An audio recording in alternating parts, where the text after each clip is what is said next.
नमो अरिहन्ताणं नमो सिद्धाणं नमो आयर्याणं नमो वज्झायाणं नमो लोये सौवसाहुणम् अजर अमर विकल विकारी अविनाशी अनंत गुणधाम नित्य निरंजन भवदुःखभंजन ज्ञान स्वभावी सिद्ध प्रणाम ज्ञान स्वभावी सिद्ध प्रणाम। बोलो अनंत अनंत सिद्ध भगवान की जय। विराग सनातन शांत निरंश निरामय निर्भय निर्मल हंस सुधाम विबोध निधान विमोह प्रसीद विशुद्ध सुसिद्ध समूह विदुरित संस्कृती भाव निरंग समामृत पूरित देव विसंग अबंध कषाय विहीन विमोह प्रसीद विशुद्ध सुसिद्ध समूह निवारित दुष्कृत कर्म विपाश सदामल केवल केली निवास भवोदधिपारग शांत विमोह प्रसीद विशुद्ध सुसिद्ध समूह अनंत सुखामृत सागर धीर कलंकर जोमल भूरी समीर विखंडित काम विराम विमोह प्रसीद विशुद्ध सुसिद्ध समूह विकार विवर्जित तर्जित शोक विबोध सुनेत्र विलोकित लोक विहार विराव विरंग विमोह प्रसीद विशुद्ध सुसिद्ध समूह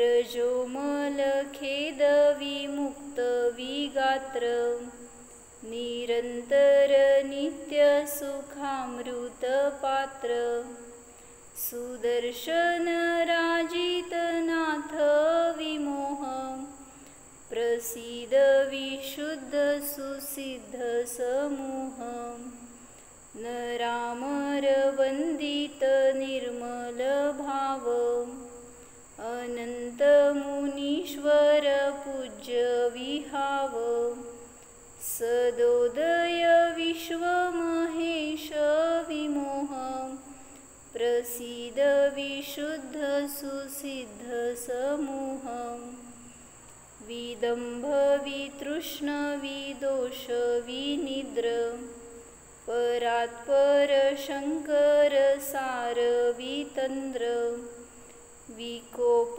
विरूप विशंक विमोह प्रसीद विशुद्ध सुसिद्ध समूह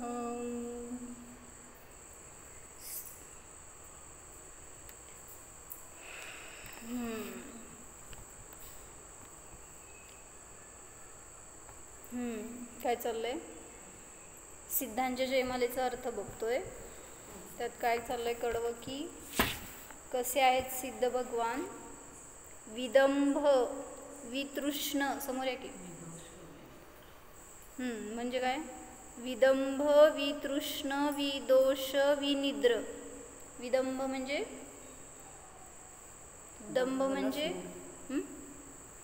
दंभ म्हणजे कपट, छल मायाचार. तर दंभ हे एक उपलक्षणात्मक घ्या, कपट आदी सगळ्या कषायांनी जे रहित आहेत असे ते दंभ विरहित विदंभ असे ते सिद्ध भगवान किंवा स्वभावाने माझा सिद्ध आत्मा सुद्धा विदंभ स्वरूप आहे. त्यामध्ये छल कपट आदी नाही. का छल कपट करतो आपण? जे कोण करतंय ते तुम्ही करता ना? असं शास्त्रातलं सांगू नका मला. अजून बर अजून छल का करता हो? आपला मोठेपणा व्हावा, प्रसिद्धी व्हावी, कपटाने अजून असं तुम्ही जे रोजचं करता ना ते सांगा. म्हणजे का करता तुम्ही घरामध्ये? जर आपण छल कपट कधी करतो तर का करतो? याच्यापासून आपल्याला मिळते सुख म्हणून ती मलाच पाहिजे, दुसऱ्याला. बर. मोह, लोभ. अजून छल का करतो? आपला स्वतःचा मोठेपणा, ती वस्तू आपल्यालाच मिळावी, बरोबर. मिळाली तरी ती दुसऱ्याला पण मिळाली म्हणून पण छल कपट करणे. म्हणजे आपल्याला असून सुद्धा पराकड दृष्टी जाती हेच छलचं कारण आहे. मला सुख मिळते. बरोबर. त्यातून मला सुख मिळते ही भावना आहे, हे सुद्धा छल करण्याचं कारण आहे. किंवा मग काय म्हणलं, दुसऱ्याला आपण छल करत नाही, पहिल्यांदा स्वतःलाच फसवतो. स्वतःला फसवल्याशिवाय दुसऱ्याला फसवू शकत नाही. मग ते वाक्य सांगितलं ना की मला जर क्रोध करायचा आहे कोणावर तर असं आहे ते उदाहरण की गरम कोळसा मला तुमच्या अंगावर टाकायचा आहे, त्यासाठी मला हातात उचलावं लागतो. त्याला काय झालं, तुम्हाला पोळवणार किंवा तुम्हाला मी त्रास देणार हे नंतर, पहिल्यांदा मला माझा हात पोळून घ्यावा लागतो. म्हणून सांगितलं की छल सुद्धा मी दुसऱ्याबरोबर करता असं वाटतंय, पण तिथं पहिल्यांदा मी स्वतःला फसवतो. त्याचं फळ पहिला मला मिळणार, मग ते समोरचा फसेल नाही तर नाही फसेल. बरोबर.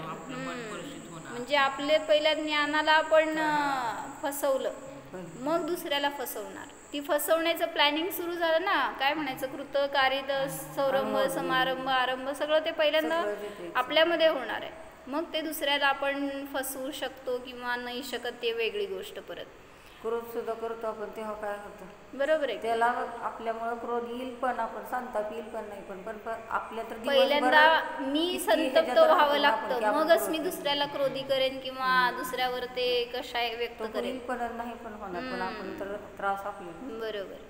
म्हणून असं करत नाही ना तुम्ही? म्हणजे असं कोण करू नका असं आपण दुसऱ्यांना सांगतो. एवढं समजल्यावर थोडंसं बरोबर. छान आहे. असं तेच की ज्ञानाचा आपल्या जीवनात उपयोग यायला पाहिजे तर फायदा आहे. नाहीतर काय म्हणायचं, आम्हा म्हणतात ना पोपटपंची सगळं शिकलोय की नाही असं जाणवतं की आपल्याला असं. आणि त्याच्यासाठी प्रत्येक गोष्टीमध्ये जे काय त्यांनी कषाय वगैरे सांगतायत ना, तृष्णा, दोष, निद्रा सगळं मोहाचं रूप आहे हो. त्यामुळं प्रत्येक ठिकाणी एवढं तरी जाणीव व्हायला पाहिजे की मी मोही होतोय.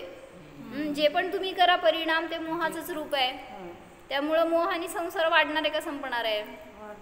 म्हणून थोडंसं प्रयत्नपूर्वक पुरुषार्थपूर्वक त्या मोहापासून स्वतःला तोडायसाठी. मी कोण आहे, माझे स्वरूप काय आहे आणि त्याच्या चारित्र्यामध्ये काय करतोय आणि त्याचे मला फळ काय मिळेल, हे 4 गोष्टीवर चिंतन करायचंय तुम्हाला. काय काय मैं कोण हूँ सांगा वर्षाबेन, काय काय सांगितलं? 4 है ना माझ्यासमोर. मैं कोण हूँ आया कहाँ से, नाही का? ते नाही. मी कोण आहे, माझं स्वरूप काय आहे. मी कोण आहे, माझे स्वरूप काय आहे, माझे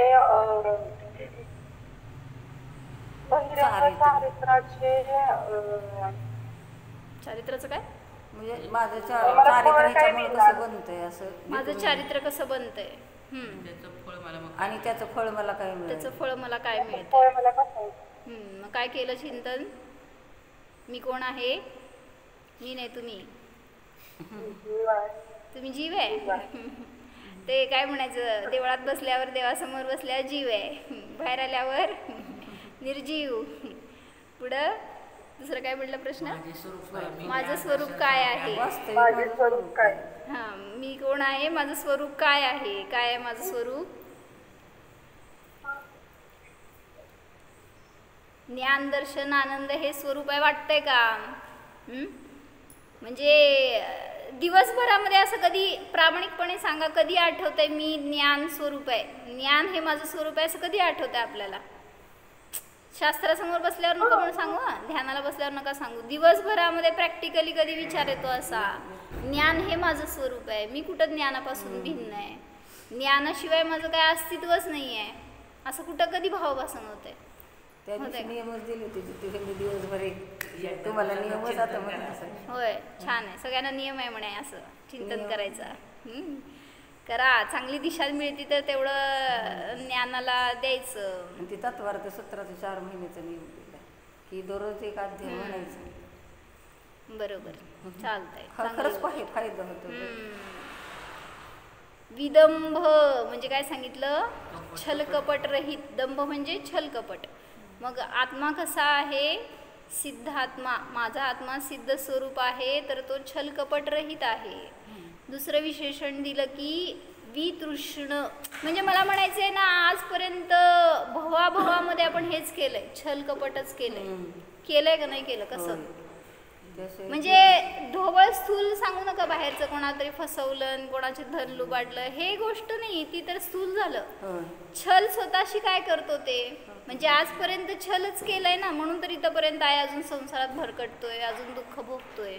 आत्म्याला जो ओळखलं नाही हेच पहिल्यांदा छल आहे. तो मी स्वतःला शरीर मानलं, पर्याय रूप मानलं, हेच छल आहे सगळ्यात मोठं. म्हणजे काय म्हणायचं, कुठलीही अवस्था असू दे बहिरंगामध्ये, ती म्हणजे मी, हे स्वतःशी केलेलं छल आहे. बाहेर आपण इतरांना फसवतो ती गोष्ट वेगळी, स्वतःलाच किती फसवतोय आपण. म्हणून त्यांनी सांगितलं सगळं धनाने मी धनिक आहे, आनंदी आहे, हे मानणं छल आहे. ज्ञानाचं थोडं क्षेपक्षम वाढलं तर त्याच्यामुळं मी सुखी, त्याच्यामुळं मी ग्रेट, हे छल आहे. म्हणजे काय स्वरूप नाही आहे ते स्वतःला मानतोय, त्यामुळं सगळं स्वतःलाच फसवतोय. म्हणून असं छल दुसऱ्याबरोबर नाही, तर ते मी माझ्याबरोबर केल्यामुळं त्याचं फळ मला मिळणार आहे. म्हणून फळ काय मिळतंय? आपल्या परिणामांचं. दिवसभरातल्या प्रत्येक परिणामांमध्ये सावधानतेने बघत राहावा. जेवण करतोय तर कुठल्या भावनेने केलं, सुखी होणार, हे चांगलं आहे, ते वाईट आहे, हे कसलं तर केलंय, हे पाहिजे होतं, हे नको होतं. कसं तुम्ही काय केलं ते सांगा आम्हाला, शास्त्रातलं नको. काय केलं हो? चांगलं झालंय म्हणून खाल्ला ना. मग कोणाशी छल केलं हो? मी अरस स्वरूप आहे, विसरलो ना, कुठं जाणीव झाली तशी. म्हणून करा उपयोग. जे काय आपण ज्ञानामध्ये तत्वज्ञान शिकतोय त्याचं जीवनामध्ये उतरवलं तर फायदा आहे, नाही तर नाही. म्हणून आज चिंतन करा, मी विदंभ आहे का? माझं स्वरूप विदंभ आहे की नाही? सगळ्या छलकपट आदी मायाचारी आदी सगळ्या कषायांनी रहित मी कसा असेल, माझं रूप कसं असेल, मग कसं आहे हे दिसतं का आपल्याला त्या ज्ञानात? हे पडताळा. पुढं घेतलं काय विशेषण? वितृष्ण. वितृष्ण म्हणजे काय? त्याचंच एक रूप आहे, तृष्णारहित आहे. तृष्णा कशाची आहे? प्रत्येकाची तृष्णा वेगळी असते. प्रत्येकाचा इंटरव्ह्यू घ्यायचं. काय काय तृष्णा आहे हो काका? काय तृष्णा आहे? शिकायचंय, शिकण्याची तृष्णा आहे, धनाची तृष्णा. अजून दुसऱ्याचं काय सांगू नका, मला तुमचं सांगा. काय हो?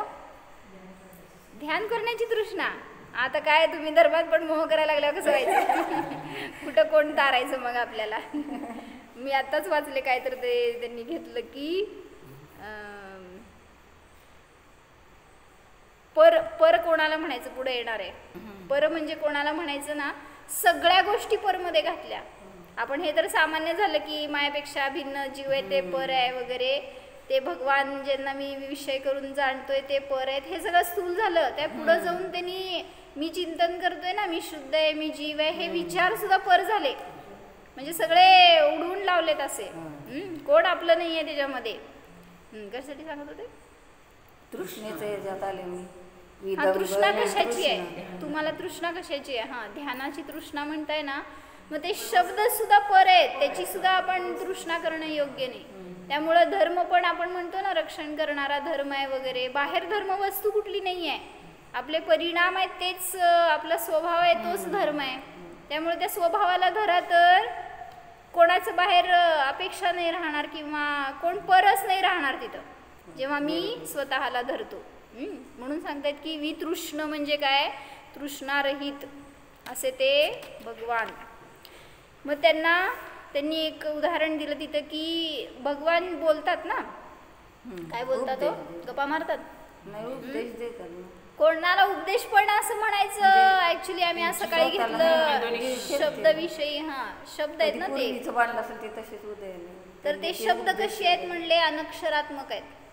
त्यामध्ये अक्षर नाहीये काय, असं कंठ तालू ओष्ठची हालचाल झाली तर अक्षर बाहेर पडतात, त्यांची तशी हालचाल नाहीये.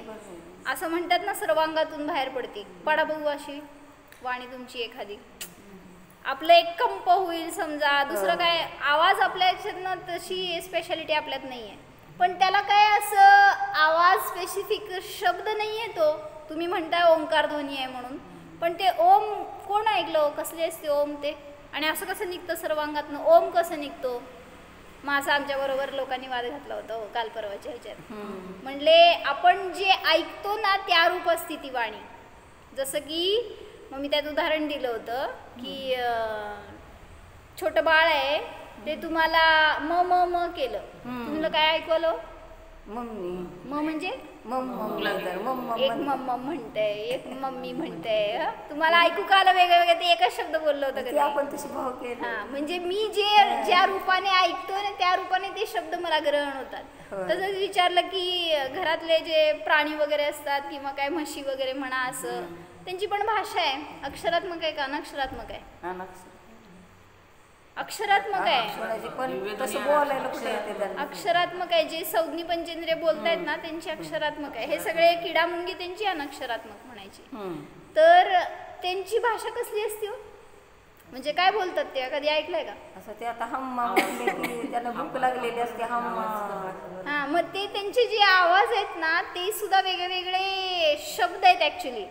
म्हणजे आपल्याला ती भाषा नाही कळत म्हणून काय झालं, पण ते गवळी लोक असतात ना त्यांना समजतं की ते हंबरले आता तर कुठल्या भावनेनी, नंतर ओरडले तर कुठल्या भावनेनी, त्याला काही त्रास वेदना व्हायला तर कुठला आवाज असतो. हे सगळं वेगवेगळे शब्द आहेत ना. मग मला सांगायचं होतं की ते शब्द बाहेर पडतात तर त्याच्या मागं काहीतरी फिलिंग्ज असतात तुमचे. कोणी पण, मी तुमच्याशी बोलतोय तर मला अनुराग आहे म्हणून मी बोललं तर मागं राग आला किंवा द्वेष आला म्हणून ते शब्द बाहेर पडले. मला सांगा भगवंतांचे शब्द का बाहेर पडतात? आपल्या पुण्याचा उदय असतो आणि त्यांच्या मागं राग नाहीये हे सांगितलं. त्यांना जे काही शब्द ते बोलतात ना तर त्याच्या मागं त्यांना कोणाविषयी काहीच म्हणून ते वैसरसिक म्हणली ती दिव्यध्वनी. प्रायोगिक नाहीये तर वैसरसिक आहे. म्हणजे अनक्षरात्मक असली तरी सुद्धा वैसरसिक आहे. म्हणजे त्याला कोणी तयार केलेलं नाही आहे. आपण जसं शब्द विचार करून तयार करून बोलतोय असं म्हणलं जाईल, किंवा वाजवलं ते एक प्रयोगाने उत्पन्न झालेले शब्द. मग तसं भगवंतांची वाणी जी आहे ती पर्पजफुली नाही आहे किंवा काय म्हणायचं मागं अनुराग रागद्वेषपूर्वक नाही आहे. मग बस म्हणल्यासं ना त्यांनी पंचास्तिकाच्या सुरुवातीला सांगितलं की का खिरली वाणी, तर भव्य पुण्य योगात, एवढंच हेतू दिला त्यांनी. आणि जिथं कुठं खिरली ना तिथंच का खिरली त्याचं सुद्धा तेच कारण आहे. त्याच वेळी का खिरली. मग असं एक ठिकाणी येतं ना की चक्रवर्ती आला त्यांनी प्रश्न विचारले तर खिरती म्हणून. मग चक्रवर्ती विषयी काय पार्शलिटी आहे का? मग का त्यांच्याही तसाच उदय असतो ना. आता श्रेणीकडे इतके प्रश्न विचारले तर त्यांचं पण त्यांना ते जाणून घ्यायचं त्यांना त्यांचं पुण्याचं. नाही आता असं तिथं आलं ना की अवेळी का खिरती, एकतर गणधराला प्रश्न आला किंवा चक्रवर्तीला प्रश्न आला तर अवेळी पण खिरती असं दिलं त्यांनी. वृद्धींच्या प्रकरणमध्ये वाचलं होतं. मग त्यांच्यासाठीच का हो, आम्हाला का नाही? आम्हाला पण कधी शंका आली तर आम्ही गेलो तर आम्हाला नाही सांगणार का भगवान? सांगतील, पण आपल्या तेव्हा पुण्याचंच होते. म्हणजे आम्हाला तेवढं नाही तुम्हाला तेवढं सांगणार असं काय? आपण गेलो तर किती वेळा ऐकून पण आले तर सांगितलं नियोग तसा म्हणा, तशी योग्यता म्हणा, की त्यावेळेस खिरायला त्यांनी समोर जायला, ते प्रश्न त्यांना उत्पन्न व्हायला. आणि इव्हन अशी काय म्हणायचं, ती फेस टू फेस चर्चा पण नाहीये त्यांची. मला शंका आली, बाबा तुम्ही मला याचं उत्तर द्या. बस अंतरंगात उत्पन्न झाली की त्या वाणीच्या द्वारे त्याचं समाधान पण झालं. म्हणून त्याला अक्षरात्मक पण म्हणली. म्हणजे काय म्हणायचं, एक तुमचं शंका निवारणात्मक म्हणून सर्व भाषात्मक म्हणली. असे वेगळे वेगळे त्याला दिलेले. त्याला ज्या त्या भाषेत समजते असं म्हटलं. आणि योग्य असं म्हणावं लागेल त्याला. बरोबर. म्हणजे त्यांनी काय असं कोणाला एखाद्याला एखादं वाक्य सांगायच्या अशा अपेक्षेने बोललेतच नाही आहेत. कारण बसलेले समोर वेगळ्या कॅटेगरीचे लोक आहेत, वेगळे विचारवाले आहेत, वेगळे प्रश्नवाले आहेत. सगळ्यांना त्या एका शब्दातनं उत्तरं मिळत आहेत. म्हणजे बोला बघू, एक शब्द, सगळ्यांच्या उत्तराचं समाधान व्हायला पाहिजे प्रश्नांचं. म्हणजे असं परवा म्हणल्यासारखं अच्छा शब्द म्हणलं होतं ना. अच्छा एकच वर्ड आहे, अनेकांना अनेक रूपाने अनेक त्याचा अर्थ ग्रहण झाला. अच्छा म्हणजे काय? नाही बरं असं का? अच्छा असं वेगळे दाखवलेत बरं का त्यांनी, मला नाही येत. म्हणजे एकच शब्द आहे पण त्याच्या टोनमध्ये, त्याच्या भावामध्ये त्याचे वेगवेगळे अर्थ निघतात. मग असं आपण जो अर्थ काढेल तो ग्रहण होतो. म्हणून तिथं पण तसंच आहे. भगवंतांची वाणी खिरायला मला अंतरंगात प्रश्न झाले तर त्यातून ते सहज उत्तरं मिळत जातात आणि समाधान होत जातं. तर भगवंतांना बोलण्याच्या मागं राग नाही आहे, त्यामुळं त्याच्यामध्ये क्रम नाही आहे. मग त्यासाठी आम्ही घेतलं होतं काय हे, की आपल्याला पूर्वी म्हणलं ना मोठे मोठे घरं असायची, म्हणजे कुटुंब मोठं असायचं. आता काय झालं हो, हम दो एक बी नाही, आता असंच आहे. म्हणजे असे सगळे विचार लोकांचे. त्यामुळं ते म्हणले ना, जिथे सांगितलं सगळं, काका मामाच राहिलं नाही, काय मावशी नाही राहिली, काय अजून असले चाचा नाही राहिला, असं काहीतरी. मग ते तशी पूर्वी प्रथा होती ना, की कुटुंब मोठे असायचे तर तुमचा मोह डिवाइड व्हायचा. हो काय 10 जण असतील ना तर 10 ठिकाणी गेला तुमचा मोह, तर जरासं निर्विकल्पता होती. 10 जणांना कामं वाटली जायची, 10 जणांमध्ये जरासं कॉन्ट्रीब्युशन असायचं, कॉपरेशन असायचं सगळं. आता म्हणले 10चं 5चं 4चं 2चं 1 झालंय. आता तो एकटा घरात आहे तर त्या लोकांनी म्हणले बघा आमचं मोह किती कमी झालाय. म्हणले तुमचा 10 वर होता, माझा 1 वर आहे. तर म्हणले त्या 10चा मोह परवडला पण 1चं नाही. ते 1 गेलं ना कुठं, परदेशी गेलं काय होतं सांगा. किती अडकलेला असतो जीव, कधी येत आहे किंवा का गेला, राहावा माझ्याजवळ. मग त्या एकाशी इतकी आसक्ती ना, सांगितलं जर त्याचा वियोग झाला, तो विरोधी झाला, वेडे होतात लोक. मग ते 10 मध्ये होतं ना, 1 गेलं तर जाऊ दे दुसरं आहे, असं विचार असायचे. त्यामुळं मोह डिवाइड व्हायचं तिथं. असं नव्हतं की एकाच्या वर डिपेंडंट. आता त्या सुद्धा तसं होतं की नाही पूर्वी, किती थोडंसं एवढं केलं तरी ती त्या व्यक्ती नाही तिथं, तर त्याला ती ठेवायची असतात. तर त्या मला सांगायचं होतं की आता एक आहे तर त्याच्यावर इतकं ममत्व आहे, इतका मोह आहे, इतकी आसक्ती आहे ना, की त्याच्या मागं लोक वेडे होतात. म्हणून सांगतात काय, घर के कुछ व्यक्तियों में स्नेह कम होने पर, जर घरातले कमी पडले म्हणून तुम्ही काय करताय हो, बाहेरचे मित्रमंडळी गोळा करतात, ते काय आपलं चॅट करायचं आणि त्यांचे ग्रुप बनवायचे आणि सगळे असलं करतात.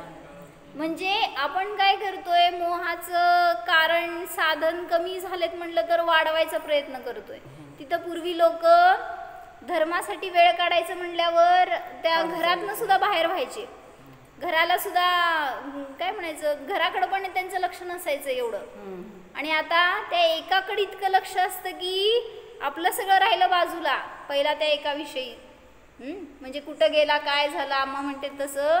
त्याला जर पहिली शिंक आली तर डॉक्टरला फोन, दुसऱ्या शिंकला आम्हा म्हणते दवाखान्यात, नाही डॉक्टर दारातच आलेला असताय. तिसऱ्या शिंकला गोळी पोटात गेलेली असते म्हणले, 4थी शिंकी येतच नाही. मग उलट एकदम चुकीचं आहे की त्यामुळे मुलं इतके की त्यांना काय स्वतःच काही हुशारीच राहत नाही. त्यांची इच्छा, त्यांचं काही नाही, लाड झाले त्यामुळे बरोबर आहे. नाही म्हणले. असं अजून ह्याच्यापेक्षा रौद्र रूप होणार आहे पुढं पुढं. तर धर्म संपणार आहे तर काय आहे हो, पापाचं उदय असं भोगावं लागणार आहे की आता लोकांना काय म्हणायचं, आई वडिलांच्या आज्ञेत आहेत पोरं. ह्याच्या पुढं पुढं तर अशी राहणार आहे गत की पोरं काय म्हणतील ते आई वडिलांना ऐकावं लागणार आहे. म्हणजे परिस्थिती बदलणार आहे. सगळं हे तृष्णेचं रूप आहे किंवा तृष्णेचं फळ आहे. इतकी तृष्णा वाढली आहे ना की त्यांना आहे तर मला पाहिजे, किंवा त्यांच्याकडे जास्त तर माझ्याकडे पण जास्त. मग ते लहान मुलगा का असे ना, त्याला पण सगळ्या सुखसोयी पाहिजेत. चला, तर काय सांगायचं होतं की तृष्णा ही सगळ्या पापाचं घर आहे. आणि अनादीपासून केलंय काय हो आपण, सगळ्या परिग्रहाचीच तृष्णा आणि त्याचे संस्कार, काय म्हणायचं, त्याची आसक्ती, त्याचे विचार, त्याचं ममत्व, त्याचीच सतत धारा तीच परिग्रहाविषयी, त्याच्या संचयाविषयी. आणि त्या संस्कारांनी काय होतंय, त्या परिग्रहाचं पाप तुम्हाला कधी ना कधी फेडावं लागणार आहे. म्हणून म्हणलं की आत्ता असं वाटतं आपल्याला की मी कुठं काय पाप केलंय, मला का इतके उदय येतात, मला का असं फळ भोगायला मिळतं.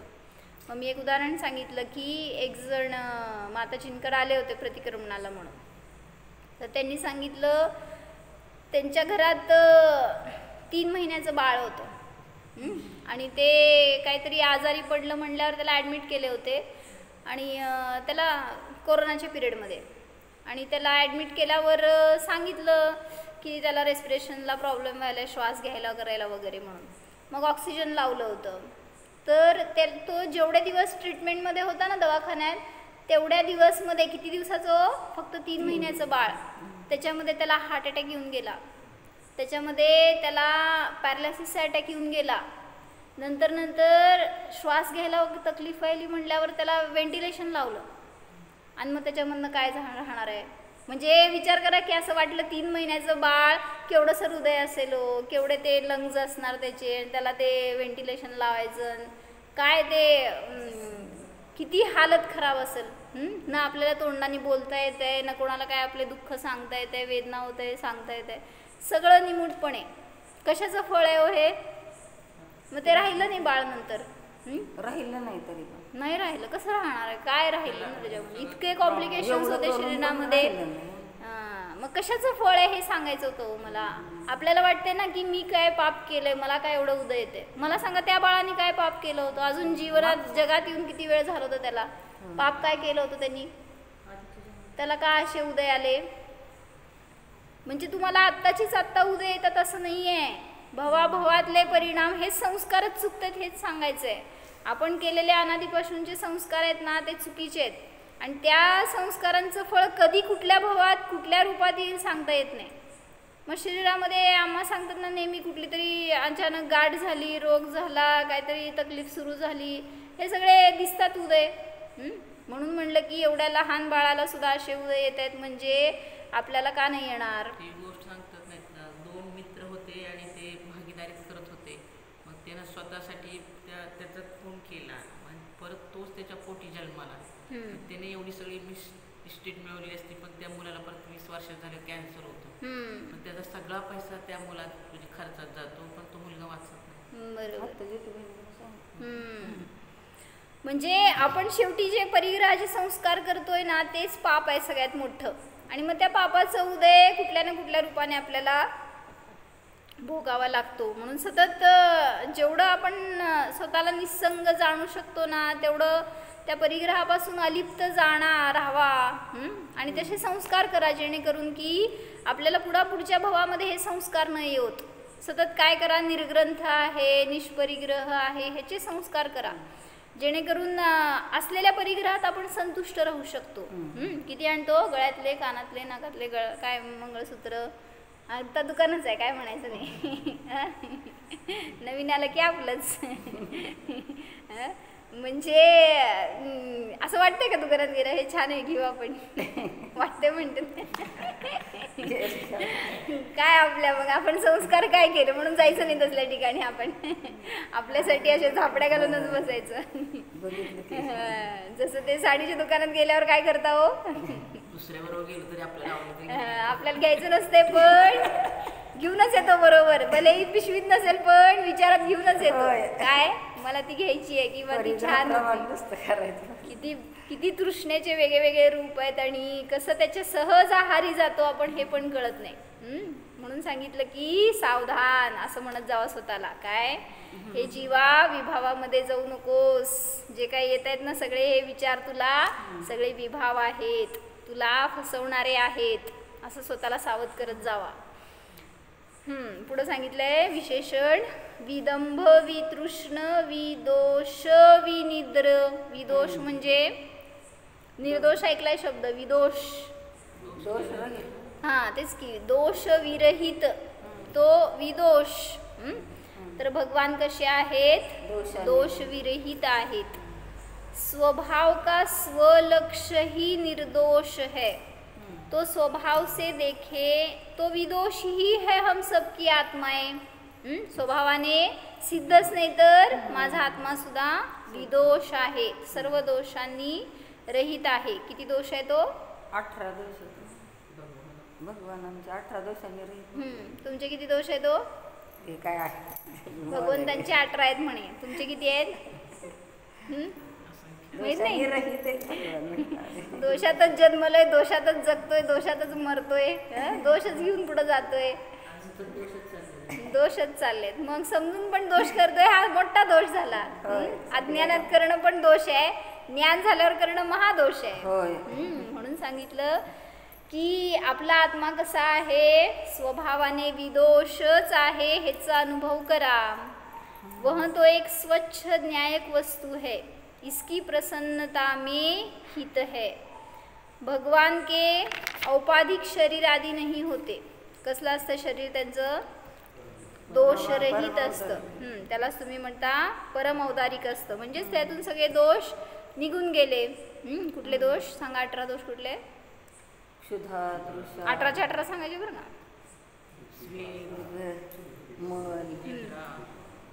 सगळे मिळून 18 पूर्ण केला. मी मोजत बसायचो आहे. झाले का 18? मग 18 पाहिजेत मला. सांगितलं होतं की तुम्हाला एकदा काव्य. आतंक जन्म अभिमान ही मृत्यू शोक चिंता क्षुधा भय तृषारती मोह दुःख निद्रा जरा अरती विस्मय घर्म रोष ज्याते न दोष वदती अरिहंत त्यास. झाले का 18? 18 आहेत ते त्यामध्ये. तर हे 18 तर सिंबॉलात्मक सांगितले. असे किती दोष आहे तो? पदोपदी आपण जे वागतोय, जे बोलतोय, जे विचार करतोय सगळं दोषास्पदच आहे. वेगळे प्रकारचे दोष आहेत. ते पण साधं म्हणतो ना आपण, लोभ म्हणतो. लोभ हा दोष आहे ना. तर किती प्रकारचा लोभ असतो? असं नुसतं एक एक्झाम्पल म्हणून बघा. जाऊ दे, लोभ नको. दुसरं काय? दुसरं काय? रोग म्हणा. रोग किती प्रकारचे? थांबा, जास्त लय करू नका, आता आमच्याकडे कमी आहेत. एका प्रदेशावर 96 का 99 म्हणतात, 96 बहुतेक असे रोग असतात. असे किती? 5 कोटी बघितलं होतं ना आपण. 5,96,000. नाही 5,68,000 काहीतरी असं आपण बघितलं होतं त्या कार्तिकेयन परीक्षामधून. तर इतक्या प्रकारचे रोग आहेत. म्हणजे मला म्हणायचं आहे दोष एकच आहे रोग नावाचा, पण त्याचे किती प्रकार झाले हो. म्हणजे असंच आहे ना, दोष पण अनेक प्रकारचे आहेत. मग आपण जे काय परिणाम करतो ना, प्रत्येक परिणाम दोषास्पद आहे. मग परिणाम करायचे का नाही करायचे? जगायचं का नाही आम्ही? होणार विकल्पात आले पण चांगले परिणाम करा. जेवढं शक्य आहे तेवढं त्या दोषापासून स्वतःला वाचवण्याचा प्रयत्न करा ना. म्हणजे म्हटलं ना, आज लोक इंटेन्शनली करायला जात आहेत पाप, त्याला दोष म्हणलं. तुम्हाला सकळत नकळत येत आहेत विचार. समजा काय घातलं तुम्ही, कानातलं घातलं, हे छान आहे, मला छान दिसतंय, हे दोष आहे का निर्दोष आहे? मग हे परिणाम तोडा ना, इंटेन्शनली तोडा, जेणेकरून की पुन्हा तसे भाव न होत, पुन्हा तसे संस्कार न होत. म्हणजे असे तरी ॲटलिस्ट आपण बदलू शकतो परिणाम आपले. बाकीचे इतर रागद्वेष मोह तर चालू आहे, ते दोष तरी तुमच्या हातात नाही आहे, जाऊ देत. पण जे 904 99,584 5,99,984 पाठ करू नका. एवढे रोग आहेत एका आपल्या शरीरामध्ये. किती रोग आहेत तर एवढे प्रकारचे रोग आहेत हे सांगायचं होतं. म्हणून म्हटलं ना 18 दोष म्हणतायत ते उपलक्षणात्मक झाले, पण असे अनेक दोष आहेत. काय म्हणायचं, लोकप्रमाण असंख्यात दोष म्हणा. जेवढे विचार आहेत ते सगळे दोषास्पद आहेत, कारण तुम्ही जे काय अशुभ नावाने करताय ना विचार, सगळे दोषच आहेत. म्हणून सांगितलं की जे अरिहंत आहेत ते या सगळ्या दोषांनी रहित आहेत. अरिहंत भगवान में ये दोष नहीं है. मग अरिहंतांना मरण असतं का नाही वर्षाबेन?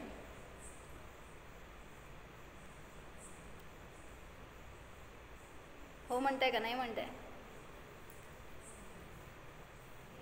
अरिहंतांना मरण असतं का नसतं? मग तुमच्याजवळ राहायला पाहिजे होते आता आदिनाथ भगवान, महावीर भगवान. कुठे आहेत? नाही आहेत म्हणजे त्यांचा अंत झाला की नाही? मग तुम्ही का म्हणताय त्यांना मृत्यू हा दोष नाही आहे?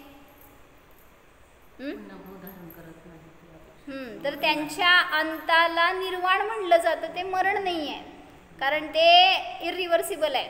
ते एकदा गेले की पुन्हा येत नाहीत, त्यामुळं त्याला मरण नाही म्हणलं. काय म्हणलं, जरी त्यांच्या आयुचा अंत झाला आहे तरी सुद्धा मरण न म्हणता त्याला निर्वाण म्हणलं जातं. म्हणून निर्वाण हा दोष नाही आहे, तर मरण हा दोष आहे. का? सल्लेखना मरण केलं, दोष आहे का निर्दोष आहे?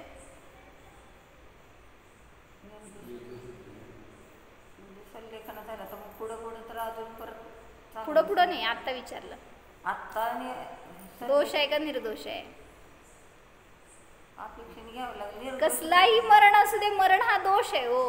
शरीरातून तुम्ही शरीरातच जाणार आहे ना पुढच्या, त्यामुळं मरण आलं तरी सुद्धा दोषच आहे. म्हणजे तुमचे परिणाम तुम्ही सांभाळले ते ठीक आहे की, पण दोष आहेच ना. तो रोग झालाय तुम्हाला, त्यात तुम्ही स्थिर आहे की परिणामांनी, पण रोग हा दोष आहे का नाही? दोषच आहे. म्हणजे ते जोपर्यंत तुम्ही या शरीरात आहे, जोपर्यंत कचाट्यात आहे ना ह्याच्या, तोपर्यंत ते दोष सुटणार नाही आहेत. पण आपण त्या परिणामातून सुटू शकतो एवढंच. पण जोपर्यंत जन्म मरण चक्र चालू आहे तोपर्यंत दोषाची परंपरा संपणार नाही आहे. पण त्यांनी काय केलंय, अरिहंतांनी त्या जन्म मरणानी अतीत स्वतःला जाणले, म्हणून ते कसे आहेत? निर्दोष आहेत. म्हणून त्यांच्या मरणाला त्यांच्या अंताला मरण न म्हणता निर्वाण म्हणलेलं आहे. परत माहिती आहे त्यांना सगळी शीत, तृष्णा, भूक वगैरे ह्यांची काय बाधा नाही. यदि ये बाधाएं उनमें हो तो वे पूर्ण ज्ञानी और वितरागी भी नहीं रह सकते. का? जर भगवंतांमध्ये ही बाधा असेल तर काय होईल? शीत, उष्ण, क्षुधा, तृषा हे दोष असतील त्यांच्यामध्ये तर काय बाधा येईल? का? आता इथं मुनिराज असते ते पण शीत उष्ण मध्ये आहेतच की. त्याचे परिणाम ते आहेत की काही अंशाने वगैरे, पण तसं कसं म्हणते शरीर आहे बरोबर.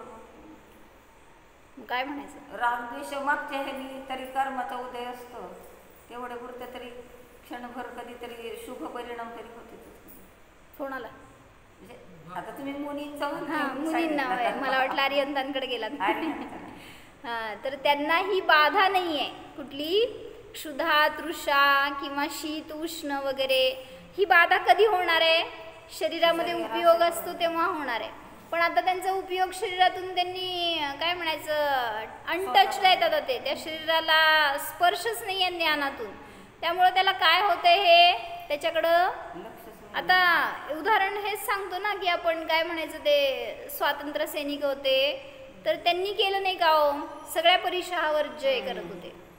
काय म्हणलं, त्या डिसेंबरच्या थंडीमध्ये भगतसिंगला काय केलं होतं, उघड्या शरीराने बर्फाच्या लादीवर झोपवलं होतं. डिसेंबरमध्ये गरमी असते, काय म्हणताय. मग आणि वरनं वारं घालत होते ते, मग त्याच्यामध्ये ते करू शकले का नाही बेर. म्हणजे आणि त्यांनी सांगितलं किती दिवस, 170 दिवस काहीतरी त्यांनी अन्न पाण्याचा त्याग केला होता, त्यांना ते काहीतरी त्यांचे डिमांड्स पूर्ण करायचे म्हणून. तर त्या इंग्रजांनी त्यांच्या तोंडात जबरदस्ती घालायचा प्रयत्न केला, दूध आणून ओतले त्या हंड्यांमधून, पण त्यांनी इथनं खालनं गिळतच नव्हते, तर तुम्ही ओतून काय उपयोग आहे, ते सगळं ओतलेलं सुद्धा ते बाहेर काढायचे. म्हणजे असं त्यांनी परिसराला काय म्हणायचं सामना केला हां त्यांनी त्याचा. मग जर सामान्य माणूस करू शकतो तर मग ते तर असं त्याच्यापासून आपले विचार तोडलेले, दूर झालेले असे ते आहेत, आणि मग त्याच्यामध्ये त्यांना न काय अपेक्षा आहे, न इच्छा आहे, अशा जीवांना का नाही होणार. म्हणजे असे परिसर सहजतेने ते दूर करू शकतात, त्याला जिंकू शकतात. मग अरिहंतांना तर त्याची काहीच बाधा नसते, कारण शरीरामध्ये उपयोग नाही आहे म्हणून. आणि परत म्हटलं की जे शरीर सप्तधातूंनी सहित आहे त्याला हे दोष आहेत. त्यांचं शरीर कसं आहे, सप्तधातूंनी रहित आहे. मला सांगा देवांचं शरीर कसं आहे, नारकींचं शरीर कसं आहे, सप्तधातू रहित आहे. मग त्यांना पण म्हणा ऐसा क्यों, त्यांना असती का भूक, तहान, शीत, उष्ण काहीच नाही आहे शरीराला त्यांच्या. नारकींना पण भूक लागायचं कारणच नाही, धातूच नाही त्या शरीरामध्ये, कुठून लागणार आहे. मानसिक मन आहे ना जवळ अजून, आणि ते मन काम करते आणि पळवतंय तुम्हाला असं सांगितलं. म्हणून सांगितलं जरी शरीरामध्ये सप्तधातू नाही आहेत तरी सुद्धा ते निर्दोषतेचं कारण नाही आहे. जे परिणाम आहेत ते विशुद्धीला प्राप्त झालेले आहेत, त्याच्यामुळे अरिहंतांना कुठलेही दोष नाहीत. अन्यथा देवनारकींना सुद्धा तसं निर्दोष म्हणावं लागेल, पण असं तर नाही, कारण ते तर सगळ्या रागद्वेषादी परिणामांनी, भूक तहान या सगळ्या दोषांनी, सगळ्या बाधांनी सहित आहेत. पण म्हणून म्हटलं की या सगळ्या शरीरामध्ये असताना सुद्धा आपण जर स्वतःला विदोष पाहिलं तर कुठल्याही दोषांचा आपल्याला स्पर्श होणार नाही, किंवा आपण त्या दोषांच्या आहारी जाणार नाही. म्हणून सांगितलं आपण केलंय पाप पूर्वी अनेक भवामध्ये, आणि हे सगळ्यात मोठं पाप आहे तृष्णेचं, परिग्रहाचं, संचयाचं, संग्रहाचं, आसक्तीचं, आणि त्याचं फळ म्हणून आत्ता जे काय पापाचा उदय येतो तो वेगळ्या वेगळ्या रूपाने भोगावा लागतो. म्हणून म्हटलं की आत्ता उदय येतोय तर तुम्ही आत्ता विचार करताय मी काय पाप केलं, का मुलाचा वियोग होतो, का दूर राहतो, तर तिथं आत्ता विचार करून किती उपयोग त्याचा. मग हे विचार करा की मी काय असे परिणाम केलेत की जेणेकरून असं आपल्याला सानिध्य नसावं, किंवा असं मिळावं सानिध्य, वियोग व्हावा, किंवा काय म्हणायचं इष्टजनांचा दुरावा असेल, असे मी केलेले परिणाम आहेत, ह्याचं प्रतिक्रमण करा तर बघा येणार तुमच्याकडं ते. म्हणजे आपल्या परिणामातून जिंकायचं आहे, आपण दुसऱ्याला बदलू शकत नाही. म्हणून आपलं प्रतिक्रमण आपण करा तर निर्दोष होणार. हो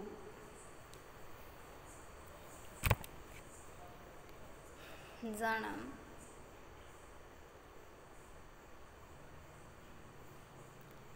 स्वतःच्या निर्दोष परमात्म स्वभावाला जाणं. पहा या आत्म्यामध्ये छल कपट नाहीच, तृष्णा नाहीच, आसक्ती नाही, मोह नाही जाणा. रोग नाही, दोष नाहीत जाणा. स्वतःला सिद्ध स्वरूप पहा, शुद्ध स्वरूप पहा. सर्व दोषांपासून हा मी आत्मा अस्पर्शीच आहे.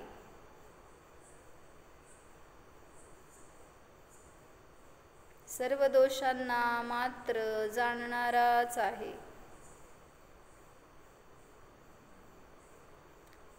विदोष स्वरूपोऽहम्, वितृष्ण स्वरूपोऽहम्, विदंभ स्वरूपोऽहम्. ओम